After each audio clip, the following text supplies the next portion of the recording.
the numbers for him are brutally bad. In the Pew poll, President Donald Trump is underwater in his overall approval rating by 19 points. In the Fox News poll, people are asked if Trump's policies are helping or hurting the U.S. economy. They say Trump's policies are hurting the U.S. economy by a margin of 22 points. In the Economist YouGov poll, they asked if Trump is generally helping or hurting not just the economy, but the whole United States. Since Trump has been back in office, have his actions as president helped the United States or hurt the United States? The American people say Trump has hurt the United States, and they say it by a 24-point margin. What's up, everybody? Major Retired Richard Ojeda here, and the polls are out, and it's an absolute disaster for Donald Trump. A full-on dumpster fire, and the American people aren't just turning away from him. They're rejecting him in numbers that we haven't seen in modern history. When you are losing polling questions about stuff you've said you might want to do or stuff you're trying to do, when you're losing polling questions like that by 40, 60, 70-point margins, we're pretty close to something that looks like a national consensus view in this country. And the view is no.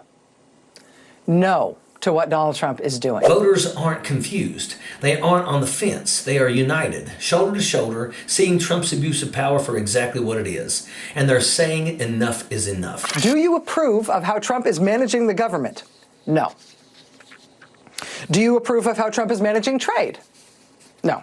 Do you approve of Donald Trump's executive orders rolling back DEI programs in the federal government? No.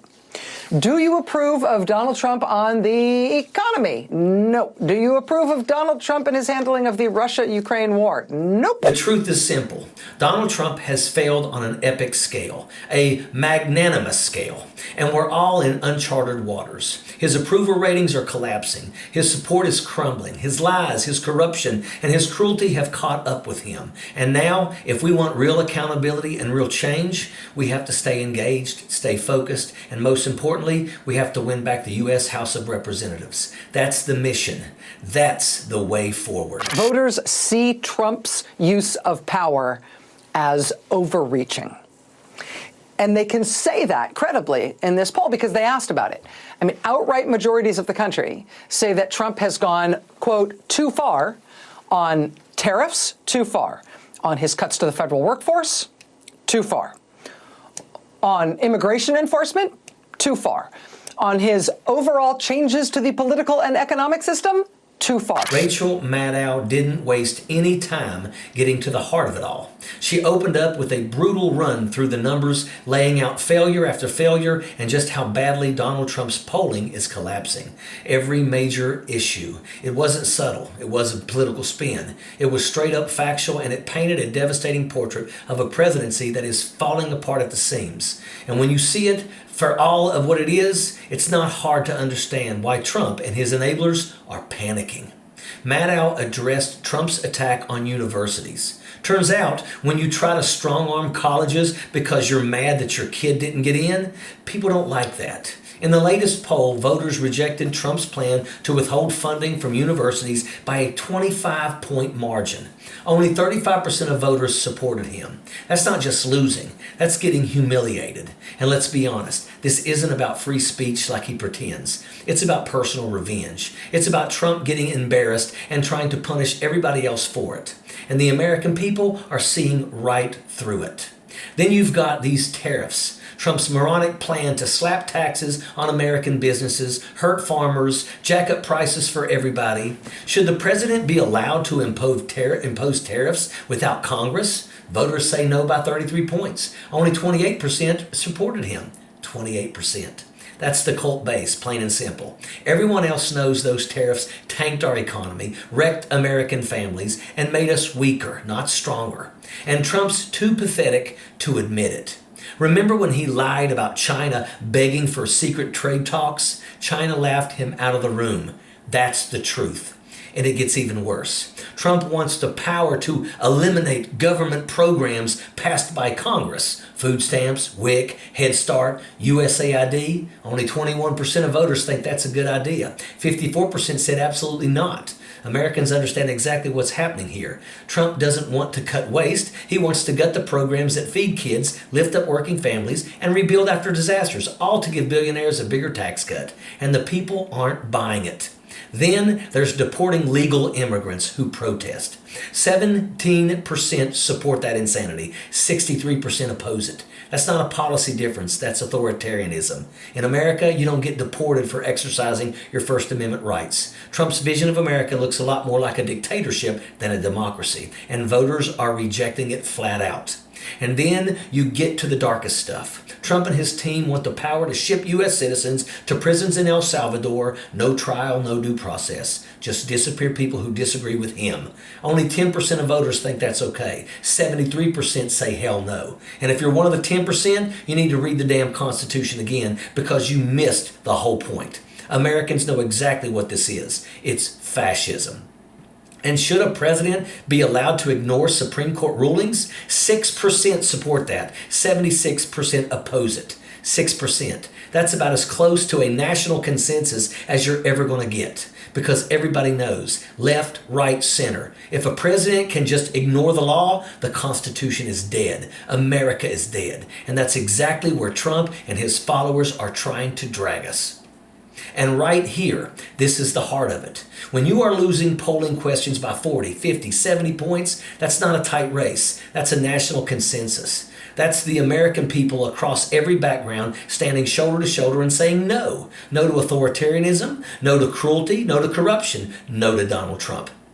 That's the bottom line. This isn't just about one bad week. This is about a presidency falling apart under the weight of its own lies and failures. And it's not just the polls that prove it. It's Trump's entire record. Every promise he made turned to dust the second it met reality. He promised to eliminate the national debt. Instead, he jacked it up by trillions. He promised cheaper, better health care for everybody. We got nothing but lawsuits trying to rip it all away.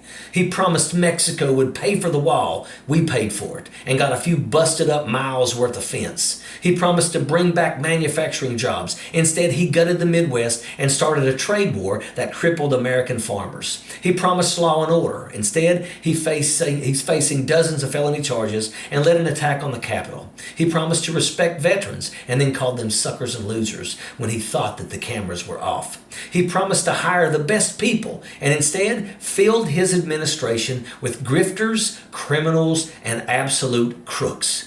Donald Trump's entire presidency is a scam, a Ponzi scheme, a con job. And now the bill is coming due. And if you want to talk about betrayal, let's talk about how Trump stabbed veterans and workers in the back. Trump couldn't even stand the sight of wounded veterans. He said it made him uncomfortable. And then he fired 6,000 VA workers and targeted 80,000 more for cuts.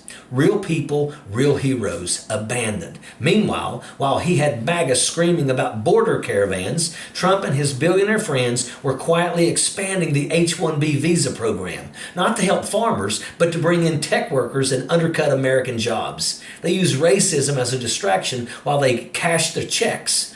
This absolute pure betrayal. And you can feel it boiling up over at town halls across the country. Take Georgia, for example. John Ossoff held a town hall and people lit him up. They weren't taking excuses. They wanted to know what the hell was going on. They demanded action, and Ossoff told the truth. If we want to hold Trump accountable, if we want real change, we have to take back the U.S. House of Representatives. That is the bottom line. Meanwhile, Donald Trump is out here falling asleep at the funeral for the Pope, wearing a damn blue suit when the entire world showed up in black. Biden stood tall. Zelensky got standing ovations. And Trump became a meme, another embarrassment for the United States of America.